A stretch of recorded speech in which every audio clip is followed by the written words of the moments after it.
but the brain can handle everything. Well, let me tell you, it can handle almost everything, but it can't handle just anything. I'm going to tell you something no one has explained this way. Once you understand it, a lot of things will start to make sense. But before I explain, let me ask you something. You can demand a lot from your body. You can run 10 hours a day, and your body will suffer, but what about the brain? The brain is happy. More blood, more oxygen. So what is it that the brain can't handle? There's something that wears the brain down in a silent way.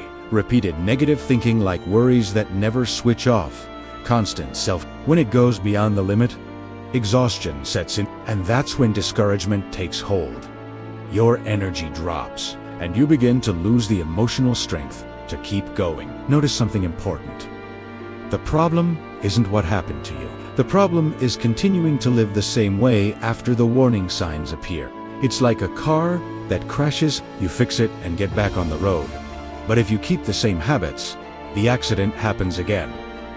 Life works the same way. If a person stays in a toxic relationship, sleeps poorly, lives without breaks, or taking care of themselves internally, the brain keeps paying the price in silence.